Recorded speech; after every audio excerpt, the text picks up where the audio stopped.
여러분 로드 마스터라고 하는 직업에 대해서 들어보셨는지 모르겠어요. 화물 탑재 관리사라고 하는 이 직업인데요.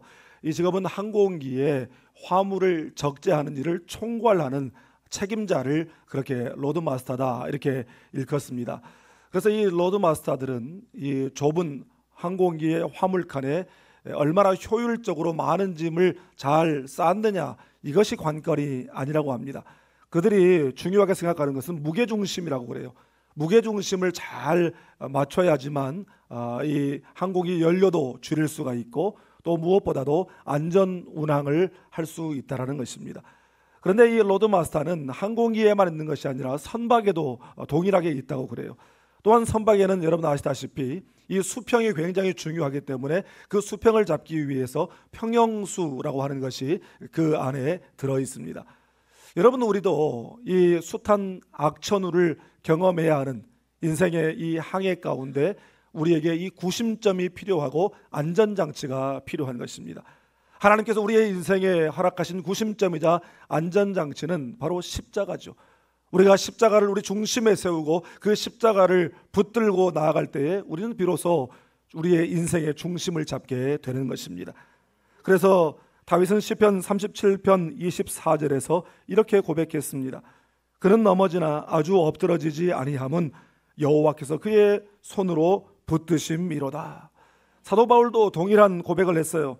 고린도후서 4장 7절로 9절 말씀을 우리 함께 읽겠습니다.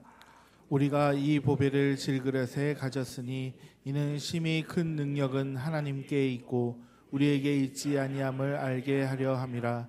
우리가 사방으로 우겨쌈을 당하여도 쌓이지 아니하며 답답한 일을 당하여도 낙심하지 아니하며 박해를 받아도 버림바 되지 아니하며 거꾸로 뜨림을 당하여도 망하지 아니하고. 아멘.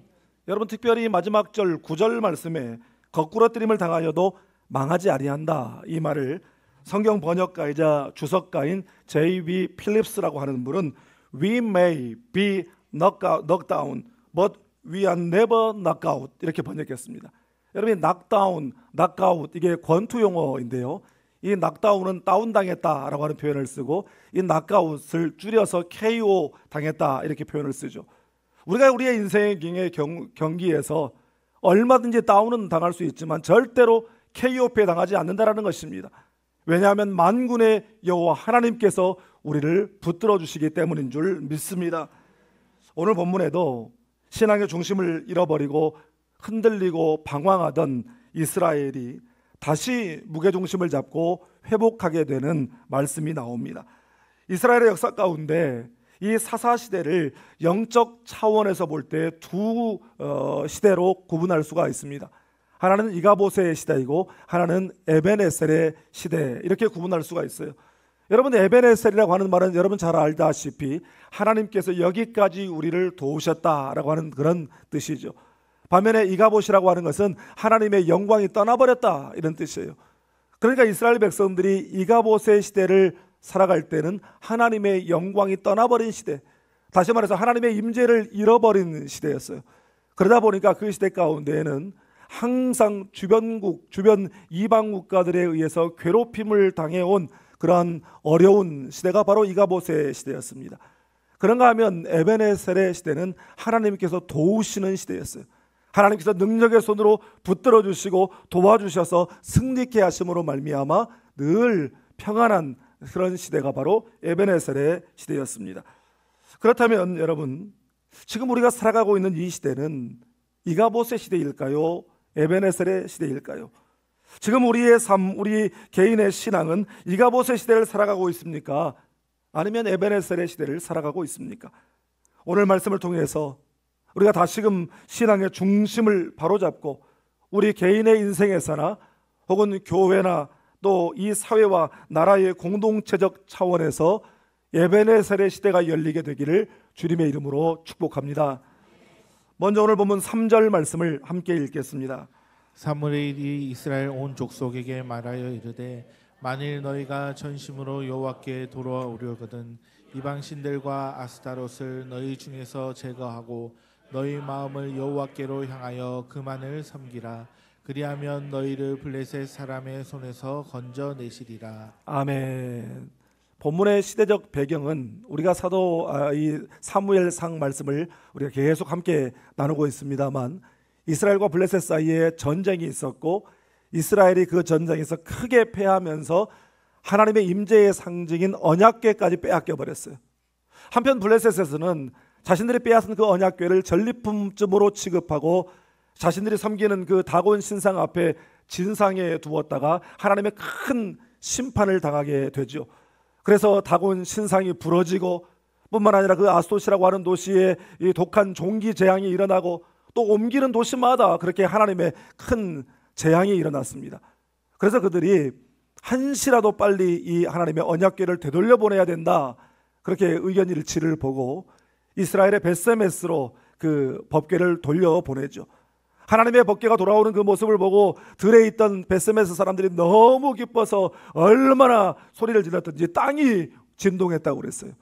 그리고 그들이 그 하나님 앞에서 그 언약궤 앞에서 하나님 앞에 정성을 다하여 번제를 드리고, 여기까지는 참 좋았는데 이 벳세메스 사람들이 하나님의 언약궤를 들여다본 거로 그 자리에서 5만 70명이 죽임을 당하는 끔찍한 사건이 벌어지고 말았습니다. 여러분, 인간의 그 호기심이 절대로 침해해서는 안 되는 하나님의 거룩하심을 침해하여 생겨난 그러한 결과였습니다. 벳세메스 사람들이 너무 충격을 받았죠. 너무 슬펐고 너무 두려웠어요. 그래서 더 이상 하나님의 언약궤를 이곳에 모셔둘 수가 없다, 누가 좀 모셔가라. 그래서 기럇 여아림이라고 하는 곳에 전령을 보냈더니 그곳 사람들이 와서 이 하나님의 언약궤를 그곳으로 모셔갔습니다.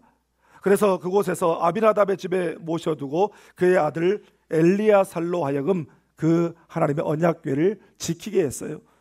그리고 오늘 본문 2절에 보니까 궤가 기럇 여아림에 들어간 날부터 20년 동안 있은지라 이스라엘 온 족속이 여호와를 사모하니라 그랬습니다.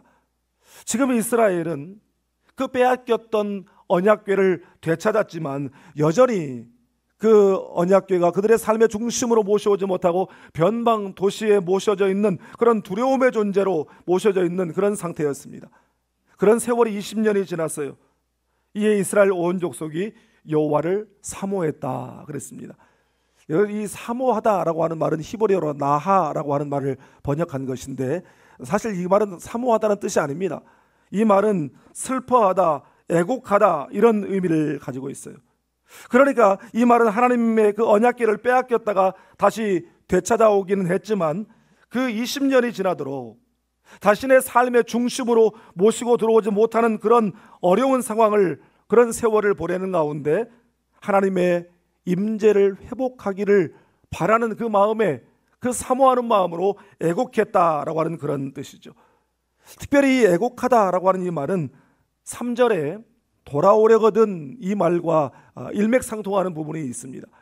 이 돌아오다라고 하는 말의 히브리어는 슈브예요. 이 슈브라고 하는 말은 자주 쓰이는 말인데 돌이키다, 돌아오다, 회개하다, 이런 의미를 가지고 있는데 구약 성경에서 회개를 지칭하는 가장 대표적인 단어로 사용되는 말입니다. 사무엘상 4장 1절에 사무엘의 이름이 등장한 뒤에 이제 전쟁이 일어나서 그 언약궤를 빼앗겨 버립니다. 그리고 그 전쟁에서 빼앗겼던 언약궤가 다시 돌아왔지만 원래 모셔져 있었던 실로로도 돌아오지 못했고, 그 사이에 세월 동안 이제 삶의 중심지가 변해요. 미스바로. 그들의 삶의 중심지, 정치적 중심지, 영적 중심지인 미스바로도 그 법궤를 모셔오지 못하는 그런 상황 가운데 20년이라고 하는 세월이 흘렀습니다. 여러분, 20년 전에 사무엘상 3장 20절을 보면 온 이스라엘이 사무엘은 하나님이 선지자로 세우심을 알았더라 그랬어요. 그리고 4장 1절에 사무엘의 말이 온 이스라엘에 전파되니라.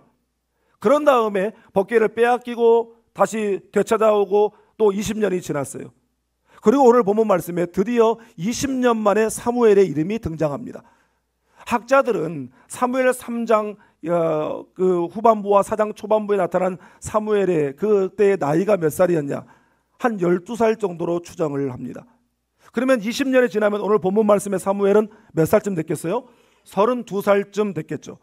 왜 이 나이를 이야기를 하냐면 고대에는요, 한 사람이 공동체에서, 한 국가나 사회에서 지도자로 공식적으로 설 수 있는 나이가 몇 살이었냐면 30살이었습니다. 그래서 아시다시피 요셉이 17세의 소년으로서 하나님 앞에 꿈을 꾸고 비전을 받았어요. 그런데 인신매매를 당하고 13년이라고 하는 정말 어려운 세월을 지나고 그의 나이 30살이 되었을 때 하나님께서 그를 애굽의 총리로 세워주셨던 것입니다. 아시다시피 예수님께서도 30살이 되셨을 때에 공생애를 시작하셨어요. 그러니까 사무엘이 이미 12살 때 하나님이 그를 선지자로 세웠지만 그가 아직 어리기 때문에 말의 권세가 없었어요. 그런데 이제 그가 30살이 넘고 32살의 나이에 등장하여 이제 공식적으로 오피셜리 선지자로서 활동을 하는데, 그가 공식적으로 선지자 활동을 하면서 첫 일성이 뭐였느냐? 그게 오늘 본문 3절이라는 것이에요. 회개를 촉구하는 그런 말씀이었다는 것입니다. 그런데 사무엘은 그 회개의 길이 뭐라고 합니까? 여호와께 돌아오려거든 이방 신들과 아스타롯을 너희 중에서 제거하고 너희 마음을 여호와께로 향하여 그만을 섬기라 말씀하고 있어요. 하나님께로 돌아오는 회개의 길은 뭐냐? 우상을 제거하는 길이다라는 것입니다. 여러분, 이 말씀은 우리가 진정으로 하나님 앞에 돌아가 하나님의 임재의 축복을 회복하는 회개의 첫걸음은 바로 우리 속에 숨어있는 우상을 제거하는 일이라는 것입니다. 그러면 우리는 그렇게 반문하겠죠. 아니, 제가 주일날 이 좋은 날씨에 다른 곳도 가지 않고 이 좁은 곳에 와서 하나님 앞에 예배하고 앉아있고 교회에서 직분도 받았고 또 이런저런 사역들도 저 충성해서 나름대로 감당하고 있는데 제가 무슨 우상이 있다고 우상을 섬긴다고 그러십니까? 여러분, 우리에게 팬인가 제자인가로 잘 알려져 있는 카일 아이들먼 목사님이 쓴 또 다른 책 중에 거짓 신들의 전쟁이라고 하는 책이 있어요. 그 책에서 그는 이렇게 말합니다. 우리는 단지 눈에 보이는 금신상, 금송아지 우상에만 절하는 것을 우상 숭배라고 생각하지만 우상의 개념은 더 넓고 포괄적이다, 이렇게 말했어요. 우리는 그것이 내 안에 있는 우상이라고 인정하고 싶지 않겠지만 수많은 것들이 이미 우리 속에서 우상으로 자리를 잡고 있다는 것입니다. 그러면서 그는 이런 것들을 열거하고 있어요. 스포츠, 식탐, 물질, 권력, 섹스, 포르노, 로맨스, 여행, 일중독, 성공, 페이스북, 인터넷, 심지어 자녀가 그의 중심의 우상으로 자리 잡고 있는 경우도 있다는 것입니다. 여러분, 이게 무슨 말입니까? 자신도 모르는 사이에 그의 마음의 중심에 하나님 대신 하나님이 계셔야 할 그 자리를 차지하고 있는 것, 그것이 바로 마음의 우상이라는 것입니다. 그래서 종교개혁자 마틴 루터는 당신의 마음이 붙들려 있는 것이 바로 당신의 신이다 그랬어요. 내 마음이 온통 돈에 붙들려 있다고 한다면 돈이 하나님이라는 거예요. 내 마음이 온통 자식에게만 붙들려 있어서 하나님은 딴전이고 내 자식만 옹야옹야 떠받들고 있다면 그게 그 사람의 하나님이 된다는 것입니다. 여러분, 문제는 이것들이 내 마음 가운데 우상으로 자리 잡고 있는 것에서 어떻게 제거하느냐라고 하는 것이 문제겠죠. 그런데 오늘 본문 6절 말씀해 보시면 이스라엘 백성들이 미스바에 모여서 한 일이 있습니다. 그들이 미스바에 모여 물을 길어 여호와 앞에 부었다 그랬어요. 옛날에는 하나님 앞에 그들이 통에 자복하는 그런 기도를 드릴 때 정말 각 사람이 양동이에 물을 길어 와서 하나님의 제단 앞에 이렇게 부었어요. 그것은 상징적인 행동이죠. 하나님 내 안에 숨어있는 것 없이 숨김없이 다 하나님 앞에 다 쏟아놓습니다, 내어놓습니다 라고 하는 그런 상징적 행동이었던 것입니다. 여러분, 철저하게 마음속에 있는 죄악들을 하나님 앞에 쏟아 부었다는 이야기죠. 그럴 때 이스라엘의 구원, 이스라엘의 회복, 하나님의 인재 회복, 영광의 회복은 바로 여기서부터 시작되었던 것입니다.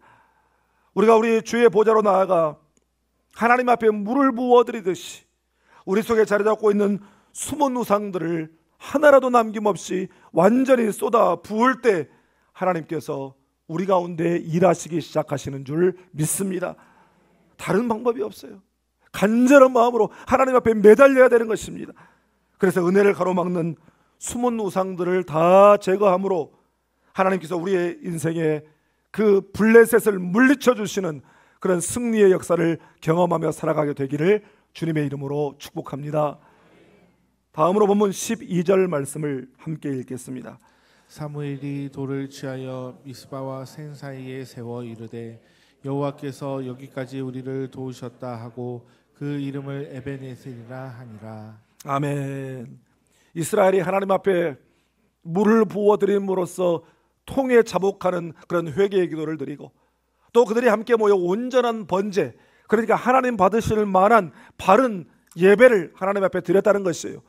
그랬을 때 하나님의 마음이 움직이시죠. 그래서 우레를, 이 블레셋 진영 가운데 우레를 바라셨어요. 블레셋 진영 가운데 갑자기 폭탄이 터지는 것처럼 우르르 쾅쾅 하니까 이 블레셋 사람들이 막 어지럽고 자중질환이 일어나 버린 것입니다. 하나님의 역사가 참 재미있고 놀라운 것이 이 자중질환의 역사는 하나님께서 즐겨 사용하시는 방법입니다. 하나님 보시기에 기뻐하시지 않는 악한 도모, 악한 연합, 그 가운데 하나님께서 자중질환을 일으키시는 줄 믿습니다. 여러분, 그 기세등등했던 블레셋이 자중질환이 일어나 버렸어요. 큰 두려움에 빠지다 보니까 싸워보지도 못하고 그냥 막 도망가기에 바쁜 거예요. 이제 이에 이스라엘 군대가 그들을 추격하여 벳갈 아래까지 이르게 되었다, 이렇게 말씀하고 있습니다. 여러분, 이것은 하나님께서 친히 블레셋과 싸워주신 것이었고 이기게 하신 것인 줄 믿습니다. 이에 이스라엘은 하나님의 도우심과 하나님의 승리, 하나님의 구원을 기념하기 위해서 돌비를 쌓았어요. 하나님께서 여기까지 우리를 도우셨습니다. 그렇게 에베네셀이다 이름을 붙였습니다. 사무엘상 4장에 이제 이스라엘과 블레셋 사이에 전쟁이 벌어지고 패하면서 언약궤를 빼앗겨 버렸죠. 그때 하나님의 영광이 떠나버렸다고 그랬어요. 말 그대로 하나님의 영광이 떠나버린 이가보스의 시대가 되었어요. 3만 명이나 되는 군사가 죽고 제사장이 죽고 하나님의 언약궤를 빼앗겨 버리고 완전히 이스라엘은 쑥대밭이 되어버렸는데 바로 그 자리가 어디냐면 에베네셀이었다는 것입니다. 그래서 에베네셀은 이스라엘 백성들에게 아픔의 이름이었어요. 수치와 굴욕의 이름이었어요. 여러분, 그러나 이스라엘 백성들이 미스바에 모여 하나님 앞에 자기의 온 마음을 물붓듯이 쏟아놓으며 통에 자복하고 하나님 앞에 정성을 다하여 온전한 제사를 드렸을 때에 하나님께서 그 이름을 영광스러운 이름으로 바꿔주신 줄 믿습니다. 이제 에베네셀은 수치의 이름이 아니에요. 하나님께서 이스라엘 중심에서 그들을 위해 싸우시고 그들을 도우시고 승리하게 하셨다라고 하는 은혜의 징표가 된 줄 믿습니다. 사무엘은 자기 민족 가운데 하나님께서 행하신 그 놀라운 일, 우리가 도저히 감당할 수 없는 대적을 하나님이 물리쳐 주셨습니다. 하나님의 은혜입니다. 그런 고백과 더불어 이 하나님의 놀라운 역사를 오고 오는 세대 가운데 그 역사를 잊어버리지 않고 기억하게 하기 위해서 이 기념비를 세웠던 것입니다. 이스라엘은 또 그의 후손들은 그 기념비를 볼 때마다 하나님께서 우리 민족이 감당할 수 없었던 그 대적을 물리쳐 주셨지, 우리를 구원해 주셨지, 우리를 승리케 하셨지, 우리에게 은혜 베풀어 주셨지, 그 은혜를 헤아렸을 것입니다. 여러분, 우리에게도 이런 은혜의 기념비가 있어요. 바로 십자가입니다. 여러분, 십자가는 하나님이 우리를 얼마나 사랑하시는지를 보여주신 징표입니다. 그 십자가를 우리 가슴 한복판, 우리 인생 한복판에 세우고 살아갈 때에 우리는 인생의 중심, 신앙의 중심이 세워지게 되는 것입니다. 그럴 때에 사도 바울의 고백처럼 내가 한 것이 아니요 오직 나와 함께 하신 하나님의 은혜로라. 여러분, 그런 고백이 우리 가운데 나오게 되는 줄 믿습니다. 하나님께서 주신 은혜를 은혜로 알아야 됩니다. 은혜를 은혜로 알고 감사를 고백할 때에 하나님께서 우리에게 베풀어 주신 그 은혜가 우리의 삶 가운데 지켜지게 되는 줄 믿습니다. 지난 주간에 유튜브를 보다가 우연히 그 돌아가신 황수관 박사 영상이 뜨더라고요. 그래서 한번 호기심이 생겨서 그걸 봤습니다. 그런데 참 재미난 이야기를 그분이 들려줘요. 어떤 아이가 나무 위로 올라갔어요. 그런데 아빠가, 어린아이가 나무 위에 올라가니까 아빠가 염려가 돼서 얘야 내려오너라, 이 녀석이 아빠 말을 듣지 않고 더 막 올라갑니다, 높이. 그런데 마침 그때 이 천주교회 신부님 한 분이 지나가길래 저 녀석이 신부님이 말하면 듣겠지 생각하고 아빠가 신부님, 제 아들이 좀 내려올 수 있도록 말 좀 해주십시오. 그랬더니 신부님이 아이를 쳐다보면서 말했어요. 얘야, 그 위험하다, 내려와라. 그 올라간다고 천국 가는 거 아니야. 내려와. 그런데 이 녀석이 신부님 말도 아랑곳하지 않고 나무 꼭대기까지 올라가 버린 거예요. 신부님이 더 이상 해줄 게 없잖아요. 그래서 포기하고 가면서 기도나 하고 가자. 그리고 기도를 하고 이제 갔습니다. 그런데 아이가 어찌된 영문인지 바로 내려와 버렸어요. 아빠가 신기해서 물었습니다. 너 무슨 생각으로 바로 내려왔냐? 그랬더니 이 아이가 그렇게 대답하는 거예요. 아빠, 신부님이 나한테 수신호를 보내는데 너 지금 당장 안 내려오면 나무 베어버린다고. 무서워서 내려왔어. 여러분, 내가 높아지려고 한다고 해서 높아지는 게 아니에요. 내가 그 자리를 지키겠다고 몸부림치고 안간힘 쓴다고 해서 버텨지는 것이 아니에요. 하나님이 높여주셔야 되는 것입니다. 우리의 삶의 중심에 십자가를 세우고 그 십자가를 붙들 때에 하나님께서 우리를 영광스럽게 세워주시는 줄 믿습니다. 여러분, 나를 세우시는 분은 하나님이셔요. 십자가를 붙들 때에 우리의 그 인정받고자 하는 인정욕이 사라지게 되고 명예욕이 사라지게 되고 우리 인간의 교만이 꺾이게 되는 줄 믿습니다. 오직 십자가 붙들고 십자가의 은혜 붙들고 살아가는 여러분 되시기를 주님의 이름으로 축복합니다. 여러분, 우리는 본래 하나님의 영광이 떠나버린 이가봇의 인생들이었습니다. 그러나 하나님께서 소망 없이 이가봇의 인생을 살아가고 있는 우리를 위하여 독생자 예수 그리스도를 우리를 위하여 보내주시고 십자가 희생을 통하여 우리의 모든 죄를 다 대속하시고 잃어버렸던 하나님의 영광을 회복시켜 주시고 하나님의 도우심을 힘입고 살아가는 에베네셀의 인생으로 만들어 주셨습니다. 우리의 인생이 또다시 흔들리고 있다면, 하나님의 임재 가운데 멀어져 있음을 느끼고 있다면, 내 마음의 중심, 내 삶의 중심, 내 가정의 중심, 나의 모든 관계의 중심에 다시금 십자가를 세우고 풍성한 생명과 소망과 치유를 경험하며 살아가는 우리 모두가 다 될 수 있기를 주님의 이름으로 축복합니다. 기도하겠습니다.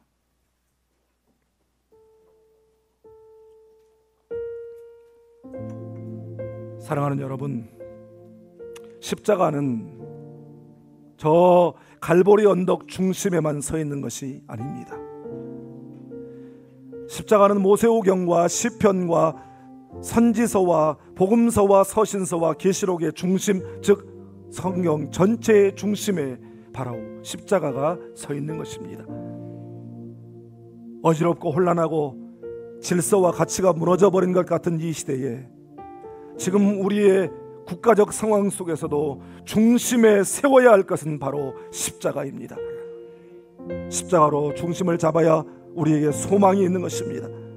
우리의 가정과 우리의 관계, 특별히 부부간의 관계, 부모 자식 간의 관계, 공동체 안에서 부딪히는 형제 자매와의 관계에서도 십자가로 중심을 잡아야지만 거기에 평화가 있고 거기에 기쁨이 있고 거기에 사랑이 있는 것입니다.